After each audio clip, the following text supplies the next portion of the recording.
చూడండి, ఖజానా ఖాళీ చేద్దాం, పంచాయతీల్లో వైసీపీ సర్పంచుల దందా, 15వ ఆర్థిక సంఘం నిధులు ఎడాపెడా ఖర్చు, పనులు చేయకుండానే ఎంబుక్ రికార్డు, సర్పంచుల్లో అత్యధిక శాతం వైసీపీకి చెందినవారే ఉన్నారు, దీంతో పదవిలో ఉండగానే అందిన కాడికి దోచేద్దాం అన్నట్టుగా చెలరేగిపోతున్నారనేటటువంటి ఒక తప్పుడు కథనం. మీ దగ్గర ఏమైనా ఆధారం ఉంటే పలానా జిల్లాలో, పలానా మండలంలో, పలానా పంచాయతీ, పలానా సర్పంచ్ అని రాయాలి కదా.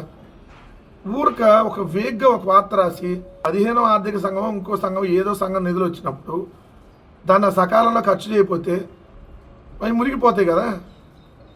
ఈ మాత్రం కూడా మినిమం మీకు తెలియకుండా ఎట్ట బిహేవ్ చేస్తా ఎలా పత్రిక నడుపుతున్నారో తెలియదు. ప్రతిరోజు జగన్మోహన్ రెడ్డి గారి మీద ఏడవాలి కాబట్టి ఏదో ఒకటి ఏడ్చి ఏదో ఒక వార్త రాయాలి కాబట్టి ఇలాంటి వార్తలు. అసలు ఖజానా మొత్తం ఖాళీ చేసింది నువ్వు కదా చంద్రబాబు నాయుడు గారు. 100 కోట్లు పెట్టెళ్ళావు అంతకుముందు ఖజానాలో, ఏది 2019 ఎన్నికలప్పుడు.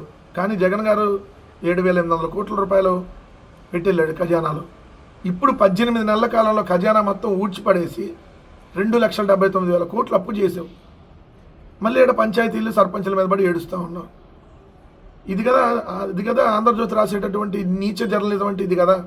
వైసీపీ వాళ్ళు సర్పంచ్గా ఉన్నటువంటి ఊరిలో పనులు కూడా చేయింది అనమాట తెలుగుదేశం కూటమి ప్రభుత్వం. అంటే ప్రభుత్వం ఏ విధంగా అడ్డగోలుగా వ్యవహరిస్తుందంటానికి ఇది నిదర్శనం కాదా?